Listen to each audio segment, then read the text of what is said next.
Welcome to my channel. If you're passionate about coins, history, and the fascinating stories behind everyday currency, you're in the right place. Today, we're diving deep into the world of Australian coins, so make sure to watch the video till the end, give it a thumbs up, share it with fellow collectors, and of course, subscribe if you haven't already. Your support really helps the channel grow and keeps the coin stories coming. All right now, let's get started. The 1981 Australian 20-cent coin is a fascinating piece of modern numismatic history, embodying both the evolving identity of Australia and its enduring connection to the British monarchy.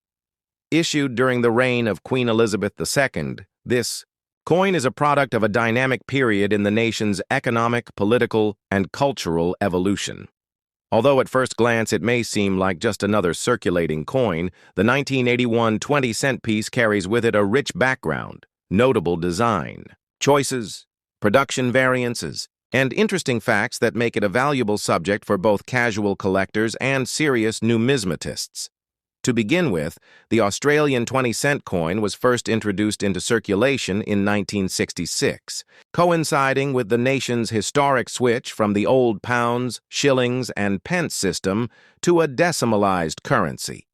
This major reform aimed to modernize the Australian monetary system and streamline everyday transactions. The 20-cent denomination was one of the 6 coins initially introduced with the new decimal currency, alongside the 1C, 2C, 5C, 10C, and 50C coins. Since its debut, the 20-cent coin has retained its role as a widely circulated middle-value denomination, bridging the gap between smaller change and larger denominations like the 50-cent piece. The obverse of the 1981 20-cent coin features the effigy of Her Majesty Queen Elizabeth II, the monarch of Australia and head of the Commonwealth at the time. This portrait was sculpted by Arnold Machin, a British artist and sculptor renowned for his elegant and youthful portrayal of the Queen. Machin's portrait, first introduced on Australian coins in 1966, depicts the Queen facing right and wearing a tiara known as the Girls of Great Britain and Ireland tiara, a piece with deep historical and royal significance. The Machin effigy is distinctive for its regal yet approachable depiction, and it remained on Australian coinage until it was replaced by a newer portrait in the mid-1980s. Surrounding the portrait is the legend Elizabeth II Australia 1981, clearly indicating the issuing authority and year of minting. Turning to the reverse, we encounter one of the most iconic and instantly recognizable designs in Australian coinage, the image of a platypus swimming in stylized water currents. This beloved and distinctive artwork was created by Stuart Devlin, a highly respected Australian artist, silversmith, and coin designer. Devlin served as the official goldsmith and jeweler to the Queen and is credited with designing the reverses of many Australian decimal coins. The choice of the platypus, a unique and indigenous Australian mammal known for its duckbill, webbed feet, and egg-laying habits, underscores Australia's pride in its distinctive wildlife. The dynamic, swirling lines on the reverse evoke a sense of fluid motion, giving life and vibrancy to the platypus. Centered below the platypus is the denomination, 20, rendered in bold, clean numerals. One of the most intriguing aspects of the 1981 issue lies in its minting history. While the majority of circulating Australian coins are typically struck by the Royal Australian Mint, RAM, located in Canberra, the demand for coinage in 1981 was so high that additional coins were struck overseas. This is not uncommon in Australian numismatic history, especially during periods of increased economic activity or coin shortages. In 1981, to meet demand, the Australian government contracted the Royal Mint in London, as well as 2 Canadian mints, the Royal Canadian Mint in Ottawa and the Lanaudière Mint, private, also known as the Heaton Mint, to strike supplementary quantities of the 20-cent coin. This multi-mint production has created several subtle yet important varieties of the 1981 20-cent coin. Although the coins were minted to the same specifications, subtle differences in die characteristics, strike quality, and edge detail can help numismatists identify the specific origin of a given coin.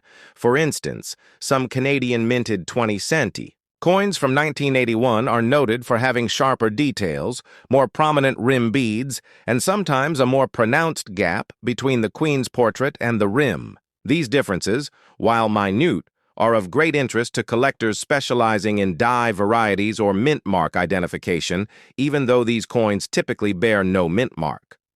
In terms of specifications, the 1981 20-cent coin maintains the standard dimensions established at the time of decimalization. It has a diameter of 28.52 millimeters, a thickness of 2.5 millimeters, and a mass of 11.31 grams. The composition is 75% copper and 25% nickel, giving the coin a silvery appearance and solid durability. The edge of the coin is reeded, a common feature that helps deter counterfeiting and allows visually impaired individuals to distinguish between denominations. The mintage figures for the 1981 20-cent coin are quite significant. It is estimated that over 160 million coins were struck in total that year, making it one of the most plentiful issues of the denomination. The bulk of these coins were produced for general circulation, and they are still frequently encountered in change today, over 4 decades later. Despite this high mintage, certain well-preserved examples, particularly those with high grades or those from uncirculated rolls, can command modest premiums among collectors. Moreover, coins showing unusual die errors, doubling, off-center strikes, or planchet issues from 1981 can be especially sought after, adding another layer of numismatic intrigue. It is also worth noting that 1981 did not see the release of any special commemorative versions of the 20-cent coin. That said, the sheer variety of production origins, coupled with minor die variations and error coins, provides ample collecting opportunities. Some advanced collectors pursue full sets of 1981 20-cent coins struck by each mint, even though confirming the mint of origin can be challenging without advanced tools or side-by-side comparison. From a historical perspective, the year 1981 was a notable period in Australian and global history. It was the early stage of what would become the economic and political reforms of the 1980s in Australia. Internationally, 1981 was marked by the wedding of Prince Charles and Lady Diana Spencer, an event that significantly renewed public interest in the British royal family and reinforced the symbolic connection between Australia and the Crown. Although not commemorated directly on the 20-cent coin, the cultural resonance of royalty may have contributed to the sustained reverence for coins featuring Queen Elizabeth II. Today, the 1981 Australia 20-cent coin remains in active circulation, a testament to its durability and timeless design. While it may seem like a simple everyday object, each coin represents a miniature canvas of national pride, artistic expression, and monetary function. For coin collectors, historians, and enthusiasts, it offers a tangible connection to the fabric of Australian life in the late 20th century. Whether you find one in your change, study it under a loupe, or pursue it as part of a larger collection, the 1981 20-cent coin is more than just currency. It is a small, enduring artifact of Australia's heritage, artistry, and evolving national identity under the reign of Queen Elizabeth II.